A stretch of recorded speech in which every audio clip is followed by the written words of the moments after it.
Kanta ni sar cuma na kapi nakalikuan na VTFM Renreng ngamodengu. Nimbula. And vito ko ni nakani biscuit kan nakana Bakers Fresh Breakfast crackers. Pokok vito nakatalsunga na vito ko ni naka ni ngunu ni benisini nampanduwa na nonta banua na Pacific Energy We are who you are. Gotale naman ito kani Mike Randua. Engonde mesikakaya. Kera naman ni biuso chini wa sinchu ni sikaborong bukusawachi. Era mistaki ko na Anthony Bororongo. Dona kena tobi mate laka dona tobi mate tareo ni sikaborong bukatali. Au down sara. Oh, iko mo kanandundu. Sinro sara ni utu da kaunta po sartu ngambe bale. Vivi weekend todo ko singe uchungo down sartu ngau. Sinro sara to de ke dona musi ni kete tareo. Vivi lenga sara ken bale. Sini tawa. Tawa la leona. Ya, wabili naka niko ni rauni sa kuko bale lai. Iyo teman tali kan ngaramini tabi. Kangang ko do rini naturang tua kang gutukin. Se mani mata ba nandre la ko rumah. Ena sasanga nga me daka. Nona libi ke tungo sa untul batana. Au na bang bulo juga nena kami nakani ko bang bulo tu ani berton na Toso VT Movers and taxi trucks ngomai Brisbane Australia. Right. Mula naka cemesa turangan ni lau o ratu naisa mainan rong abate ke Joe turangan ni ngau. Do sambulo naka na ilolawa maina Toso VT Movers and taxi and trucks my Brisbane my Australia. No bang bulo talsunga nena kami nakani ko na bibo non dindi so oni sema boli mekina en na ya wongo ni renrenga modemu. En na pito kuni binaka sugan. Biscuit kan binaka Bakers Fresh Breakfast Crackers. Ke Pacific Energy, we are who you are. Era sini do la tana beka bir na lingi ni bengarabi na italai ni kalau tikuna bibo no ni bebarotaki ni buli mai nanda buile Theological College babi bitu be father akuila tambolo keira bagai andua na lingi ni bengarabi so na itala na ibakatawa ke kibuni na buli tikuna ngonongo ena kurni buli nda buile Theological College kau ni sini do la tana baro mai nanda ngamodeng ena besinga ke desara. Au na bombulo taltunga na kapi nangani kuwa ngo nimi roko manda mai huni bai mai na kelo te lebu kera tunga na rauni ke tonga imba undau na nimi tumai enan renrenga modengu ngo na Irish Guards Battalion mai Aldershot keto warai bondo ni ndau talata na renrenga modengu ni kapi sema tuani Aldershot mai Englandi. Watang lagi na nimi taltunga na kapi nangani kuwa o loa asaili o seta waisake tui mereke podipati ke tavale samunaka right gore erto wa musu ndo uti ngongo mai raki orto na genge ruang gore nada ba Bravo kena Alpha right panganu ni pena katuani erna ekabi pena kedai ya samai au sabe tarniko mai samai ta bonon rong gito potukali bate kevich right sanganga o potukali ikon awataru iko manta ya unan ngone tama kenang gitu ndona kana nunggu marau ni ureli ko talinga ni loko mo marau au sangi bango na tabe marau kino tua ni beto wa bet kine o de lambe Australia se obit au nanu much kar mado sauchi simatal merna kay bakon te kentor mo wirna sar chumengo au nanu manindarwa betaka en nangito ngo potukali bete kevich au akaive ko o potukali en bakon rukevich au ni sule serna be ko na kene bandinin dinana video na bidana asing sawoti darusa sarabo chimai au kilachiko nindono pono ndorwa betkina nangito potukali batakevich au atukune biko o kunikani kurombo ndio potukali ena pokon ruka na timini bit nangono saliu tukina na mata timini potukali sapa ngo squabiti ya ule na nungu chetiko na nungu minakarte ko me na rona undo lu meado mai iyo ni sanganga usare na kanime bole kato sapa ngo sana ndo biti salulu beo atu sapa ngo atu sana na rona undo iyo ni uliso mai no musa message me beo oso tu kuna usapango na bono ebe eseni au kilanga na beto kila ode lambe Australia se obit awa kila chuku nin dona bet ndora bet kina mada sawati awa tu kuna pango o potukali en wakan rukana tim libit au ngere na no musa ya loku ko mo ikono tu kuna ngono ngere dango Dorna geles tali dorle sarama tal watch na video kede ya kato ni na mada sawati me kay pangan din tekina na soli na runong dolu sisen okay muna tarungi na ngali libonwa be ke munia sarama na live na bidana sing sawat ode another ba beta kinganga obite potukali se ode ada mena na kota final obite se Australia turanga kan marama na renrenga modengu en na vito ko ni binaka chungan biscuit kan binaka na Bakers Fresh Breakfast Crackers kene ngun benisini na banduan na nondo bono Pacific Energy we are who you are. Pinaka turanga kan marama na renrenga modengu na vito ko ni binaka chungan biscuit kan binaka na Bakers Fresh Breakfast Crackers pinaka magalip talaga na vito ko ni binaka Pacific Energy we are who you are. Awan nangono man to sa sarap to kinang gitu na matang ni kuwa. Sa ondi mo to menganga na matim ni kami tabi Australia. Kerau sarang kita matak lain ko, kinta talain to sakit di sumay tuma. Oy, tolong mereka tuma, tolong mereka tuma. Ako bangun to. Nunggu cuma na bali. Satu ko nang ko ba ko bio, tolong mereka tuma. Ore ini tumba tabale sisem. Sisem? Iya. Ini beri komen aku li. Sesame beri merah. Ko bina ka tuma sarang kita balang berarti ni screen live. Ngon to na tabaling ko nga no baskina. Daw ba ro ko ba kanali. Gori balik merin tubang go sirni kai la ya merah. Kero sa may sarang kita cukup. Sabi mama cukup nang gitu sa bangko ko bio. Tabali, iyo. Asa mo cheta ki potu kali cukup. No cheta ki beji ni nanda timi maten tu. Au sangai tu kuno bio ko ni na keno ngu cheta ki potu kali cukup. Balata nam beji ken darwata kam. Sangai tu kuno mo ko ndoni tu tu. Lai tu kuno sarboa. Iyo. Mesulia no 2000. Kesana sulia no 2000 na nona jina ujuku bio sana mboko. Rohala. Iyo. Keba kaya siya nga, nanonin jina ungo sa na junga. Mentanang kay saraba man do nang ona leka-leka ngon nabikan ay ko tukuna. Mentanang kay saraba na buni beti ya. Sama ita man gitu ya, na uto tinig Yan dina nga main rukoviti, enang kita abot kay Portugali, yan ito pa ni na pointi. Kinto sa tamata kasi to salambe. Kay to ibiti kay salambe. Salambe na matibiti, tabag mi na berto na dormo. Nirto sa may dambe na enak kami ni kuwa. kira pala obici nang ona main ruki dan itu pa ni na pointi kasi karua. Karua. Ena pulsi liuta ka welesi karua obici katulo Australia kira pala matai ena pul pati ko kay karua rauna tambata ke ena kota final. Kena bale sana kota final o biti o Ingilandi o Argentina o elesi South Africa bat ke Barnise Islandi bat ke All Blacks. Ngona singa tabi ngota kina kota final. Sa ndaba na matungan ni kinango. O sa tabuta ron go na beti meso karsaban di takira na kota final. Quarter final Fiji versus England. All Blacks. All bat Blacks. ke Islandi. Ireland. Wow. South Africa Barnise. Iyo. Ingilandi Argentina Welesi bat ke England di Argentina sa England biji. O England do biti Argentina bat ke Welesi. Oi. Sandi na turang kira marama sa area na walu na timi ani sa may pakatabarin no non pool games kede sa walu na timi era sa tambata ke kin na quarter final lebu ni rugby world cup kan sa namagi chukun sa sarap sa chukun no weekend and then napaka namatay ni kinongo raw sa quarter final na timi ni Fiji Water Flying Fijians ken na timi ni England E history talaga bo na matim ni Portugal no may buwan ro kay biti. Ay na matali kuwa e lebu sa rabe tala no ta kana matim ni biti na kena lebiti lati merto menu kaya daba ni mina berto na dormo ni na dabu kala ka rosote kay England menangai o England na ngonongo sira talingai bina katoko na bango si bango ko sabi na katsara me saumo ko ya nanonandru kan imber na World Cup may tu kanem. Yasa ando nang bola bola talaga berto non ta dorbo ke makarto nang gito nang gito karto ata ka bi Portugali na matangan ni kuwa merto na ka bi England na rawnin dan nrukakos. Kasatu na bakon ini berto na nang tatorbo ni erto na labeta ta kini pakatangin dengan tining gitu erto nang gitu kini na kota final mo Na ando na ronang buni waning waro sikan indo dalatan and nga mo de ro me kaningem orto leto lombu kini ombu nora wat ken total nambu ya kan darubani kina to na bambur to bikem do na buni waning do beto kare bol mengor me kaningem orto maramani may na betau sangkani may da kon robe wani ni binato bikem do na kabini ko ke kemu ni na lubi biti Oni sing nindo dalatan and nga mo de ena be kabikede do man non dai talon lasa ena kabini kuwa kila na nintendo sarlelo ke tanto likoto na diski da chuko na ken na store do liko me ken na disk iko soma sarbo chinelelo iko ngai poko suka tele na disk donu iya don na enapa on ngai on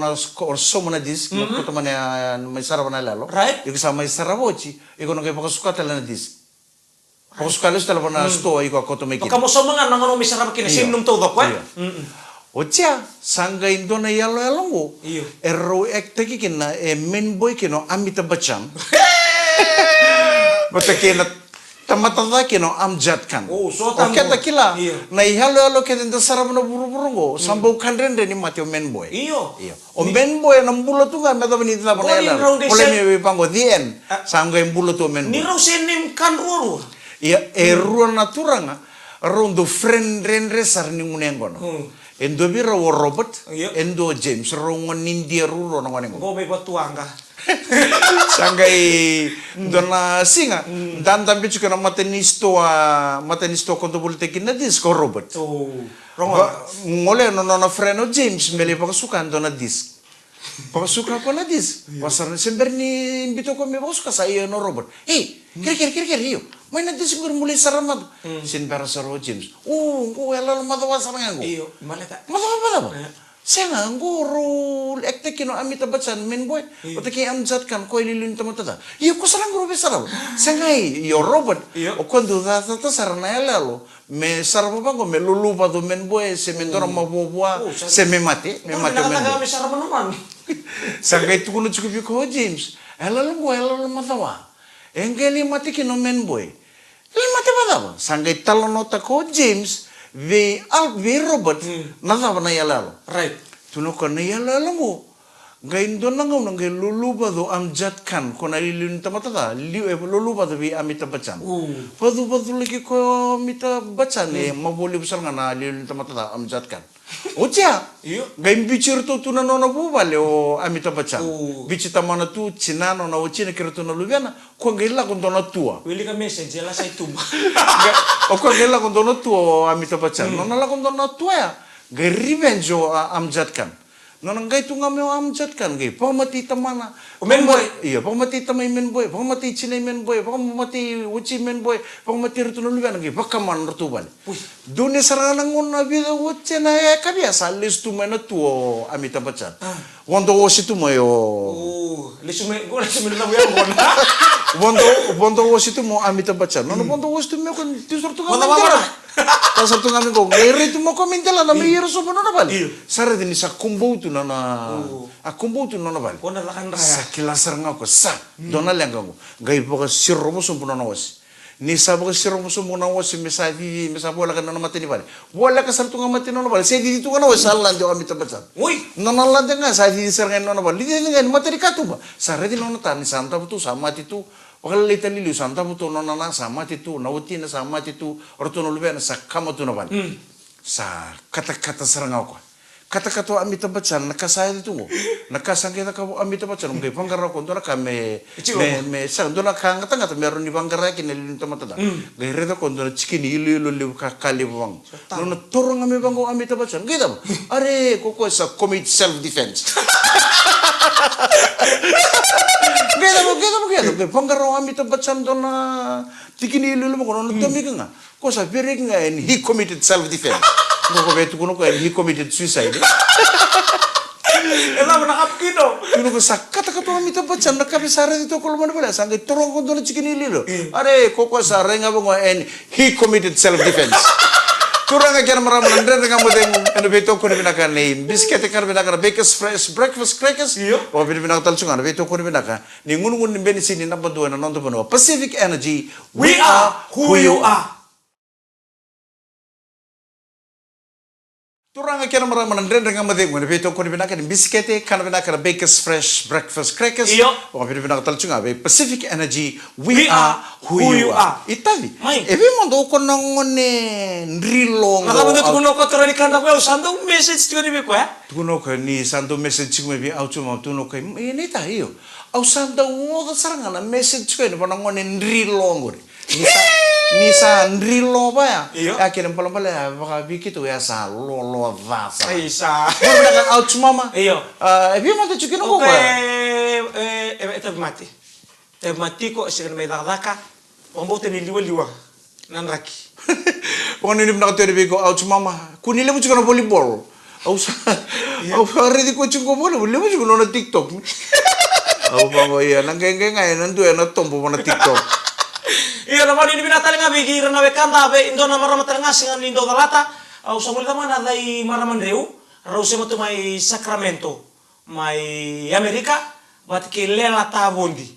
Dona maramata wa maramani mundu korlo mai biti rausen indo dala tukuna roi kiru ni kiru santu wan rawatu bangon den kamu deng kiru sa sule sartu ngabi kiru na bakadeng awasar ngobiti boleh kanan den kamu deng Rausen masar cuma bi Sacramento ya mai Amerika na bang bulat talcungan na lo mani minibus lo mani basi lo mani taxi sa suku cukana tata kana kabini ko ni sangkai cuki bale sa bangon ni binakatuan monggai sari bale Pokoknya ini pernah ketuanin loma ni bebu balik kita cara saat tibu cukup bangkona na imbi di kana, pokoknya cukup me pokoknya kita kini pakai kabin nak kau kerto nongone me balik, sabab ketuanin pokoknya ini pernah kan, tapi bah kita sara ni muni yang kona, sampai di itu kena ngunyang kona enang ngono.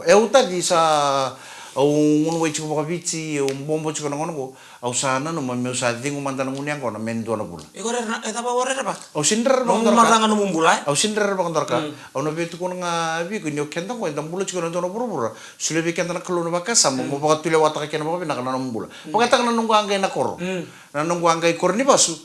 Au sa bakara ubakai kabisar tu ngamai kor ni basu. Sarangai kinta ba niu chuku na kor. Nanunggu angkai ya ibu nolim. Ranggai mai sanga mereka ucia wenang ngono santa bitu kira mana tebel likan. Right. Au sangkai tu kuna ngabi tasan. Ya satu kuna tasan yang kuat. Tasan deh. Oke, dia tambulu juga nonton buru-buru. Nak kalau usul lebih kita nak kasam. Mau pakai tulia apa pinak. Pinak apa tu kena dah. Yang gua menang. Au santa bitu gua tasan dia mana imbinikana. Au syarat itu gua nak kakana. Ni una kania nang bula kena nengo. Kaya kau nang gay imbitu talang gua umbia. Au muri ko mentor lingunya kona. Ya sabi biento to kana baka tule wa lielia una takau. We umanta ngato na kimuri rengo ay setsa ngai fit e ko bulan-bula e ko bakatungan to kau sate na batiri to ay sandro no malua. Tigin voltam. Au samanin na naman. Au samanin na naman me sa una baka tingu yuto man tanang uniang kon. Bina kasar nga. Saru sine no puta. We biento na bula. Bateu na nunggu kau ni ngunyang kon cukup na puta. Oh, yo kasar. Au ni ngunyang kon, au ni samber ningkai kon ndar bulan ngunyang kon ke umberen. Au na tumun tapang ko itu pun rein lo mani bale. Ke baka ure dan ni rambul makau yang ruke daran tampi lama. Asangai runi suka bektal ndalo. Kila na ba?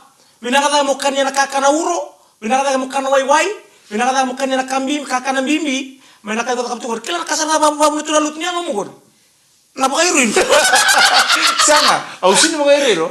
Au ni sa keu sa suri cinta puno muling niang kono au na levi reki memge mata ni mera liu manta. Au na ngai tue ni tumba au na sedingan lo mani bali.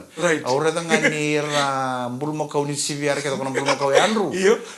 Suka beksera. Au do wano pio na ngunia kono me ndando viwali tu kin. Iyo, nangau na usana ning kinang kono yang kono. Ada pasana nomi bakala sami sana bakal moro tagi kutu. Au sang gestar samrot ndana mata sarala lo sambul. May pala cukup kita nak katu tu kana Netflix katu tu. Au sama nanu mo sana tu sarala lo tu. Samrot tu mata kunci. Mo di kila nakayo mata kaba. Kaya bakay tini mata tu kana press up, tin na chinap, tin na stajam ba talabu. Kung rin na kayo tu mata kalilay, hindi na mo daw do tumbali. Au sama nanu mga may usana pakat tinguyo manta nangunyang ko na may pepero tenin do na bula. Na manu-manu niya ngo kana obesti na kakete baya na tabi mati ran daw to so nimbomi. Wala mo kita kan buhile bututu. Sangay. Au sama nanu mga may usana ting manta nangunyang ko kaya ka unang galista tal baka na bulo tisem. Oh binaka yung ngo nang gaitara ti uli karosa nga bulo kaw na nisinga. O tampo tu kana kanlo. Oh tambo tu na may lang ang bumili. Oh okay. Nga may bale, uti kito matatambo tu. Iya do medan kita lalu mutabuto iko naitalo ke Amita Bachchan. E botule subi naitalo ke Indona Turanga. O kay buli may Arques. Buli may Cubes. Buli may Cubes na Turango. Ke bawaroti maului maloto may lomay buna. Maningandi Indona Turanga talenga no na lisuan sa genga sa uti bita matanya genga ngatero Cubes. Kona dins. Sa manlisumo ko ato may bale. Sa nanumu ko ngula batal Indona ya listan listo. Abe hubla ko may lomay buna. Pasilisyon nyo ko, arusot sa rabat kendo na turang. Lisyon na turang ko, aral ko, may, rawad sar. Kun julis, saat di sarar tungay, obi.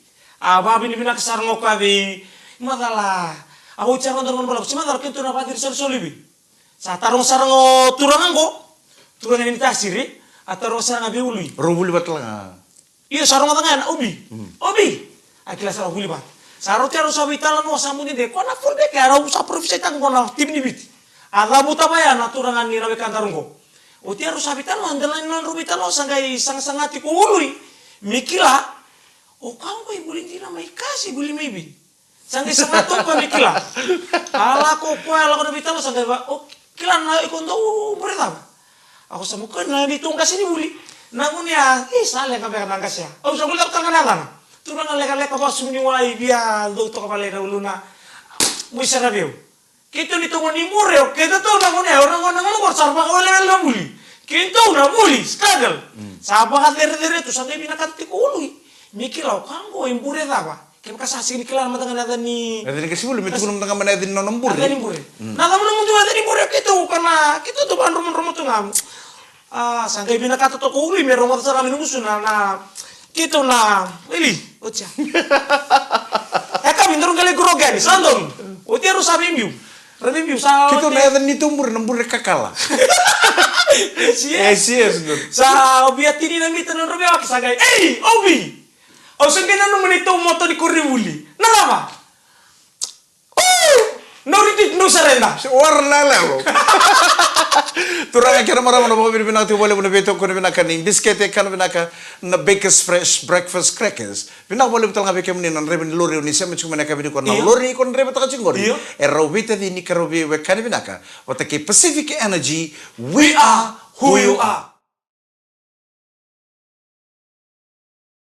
Turang kira marama nan ren dengan madengo na beto ko na binaka ning biskete kan binaka na Baker's Fresh Breakfast Crackers. Pokok binaka tal tunga baliw na beto ko na binaka ni Nay nguning bensini. Pacific Energy, we are who you are. Au na bukang bulu tu bir nan nanda na ngoni tu kei en na ponu en tesan dui laki tukina en na ngano na poi ponu en tesala kita kataka so sa bito bukang tora ponu ngo bici era sala ki baga tiku tiku mai palangi kena bi ponu ndui so en tesala ki bulu tukina en na ngono ngora ngara bi bulin na takaka na bula toro dake en sabe tu sai kitu kena sa vaka tu kan en ndre nga modengo na pa nuni bina kalebu en ka bina kaniko happy Fiji Day right na bono ta ngoni sema tu mikena na ka bina kaniko ni na rete chko na sulu kira ndar maka chko na ka bina kaniko pa takil kel ta chko na nonda kuile ni matin to viti donu na karkarawa ka sa vaka nuni bina katuan na be bono ndinde so e sa tukina na tuba ni nonda na marau ta chko na Fiji Day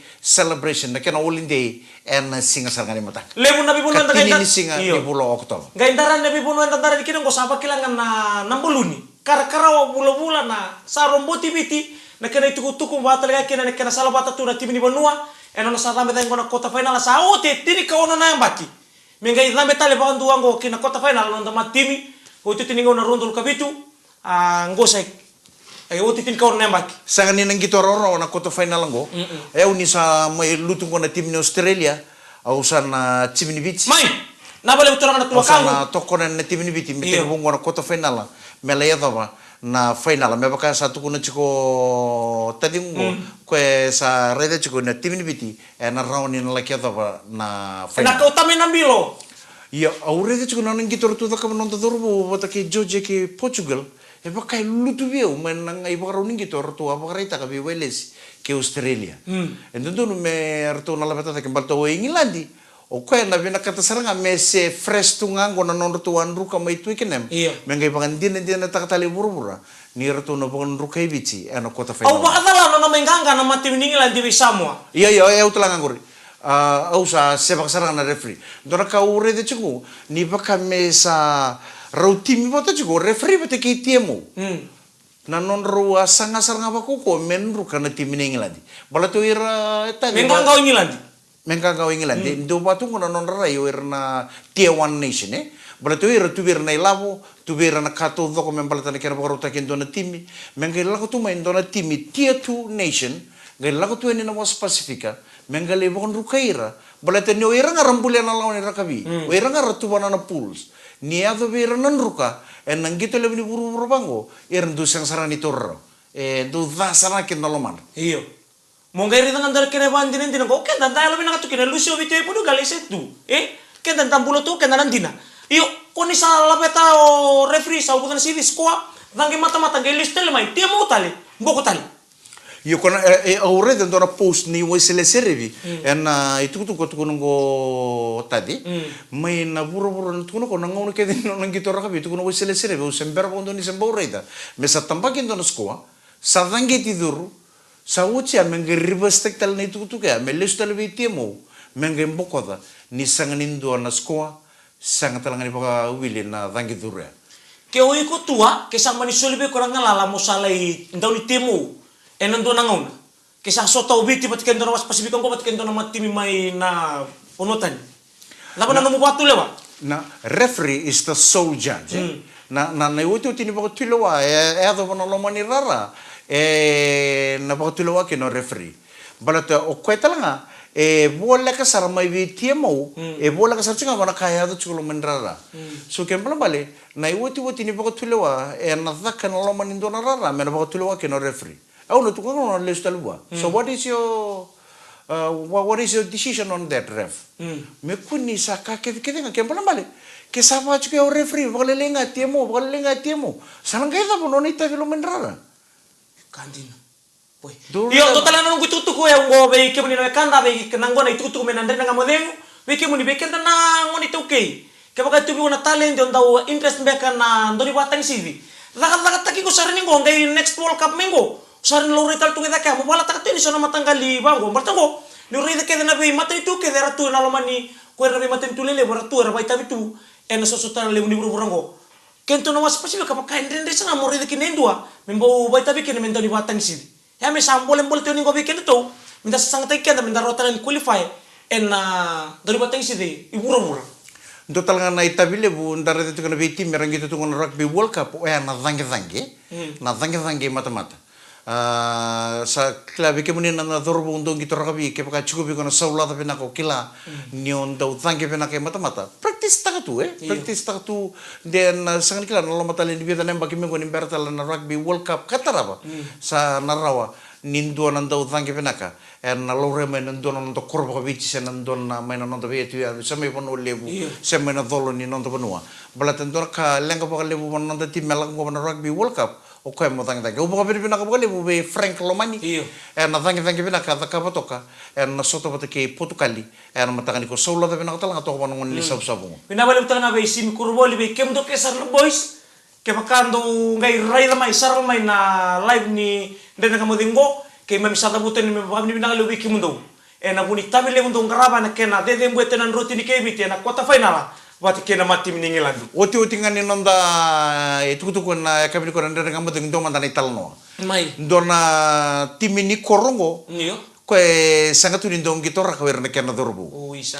Ote sangka meda kana bos bakoro sangka itu kuni bango. Sandora kana lebu ni torobo. Rachu ko mana korongo. Ndanga redi rana koro wabu kitsken tungo rangi tora kachiku. E babe me sando mandan tu timini raga na korongo. Sama ni dingita ki sardona kana coach man India na president or to kana na management sangka dingita ki mana timi sangka me pakan ni tu sangka ingi tora ka. Iyo. Sangka itu dingita ki dona Singapore waya. Merto gitu na dona rara. Tu soto bata kena dona timi e sangi to rakka makau chumai. Hakatu sarana referee sa athangi sarana pol. Thangi tinga bang kono pol ngai pull out. Sin bara sarana referee. Yo, kaptani. Yo. Ala bideng sala. Yo, mai kapten. Au sala ngabi kona option option. Obina kata me thangi botale se scrum. Sin bara ngau kapten satu kuntang ngabi referee. Oh sangai ref kitu satu orang na option. Turanga kaya mara masama tama talaga ng ganda ng modengo. Ano kabi na kaniko. Binabala mo na siya machigumay na bebo non dun dia so ni sara chigumay kina Happy Fiji Day. Napakabili binabala mo. Happy Fiji Day. Napakabili binabala mo na beto ko na binakanin. Biskete ka na binakan na Baker's Fresh Breakfast Crackers. Binabala mo talaga na beto ko na binaka. Pacific Energy, we are who you are. Ngono mo nito kani Mike Randua. Ende Messi kakaya. Daranga may sota tale nan renda nga modengu en ay kabi ni bukilulu na madongo ni kalungata ni padengu binaka ni samode.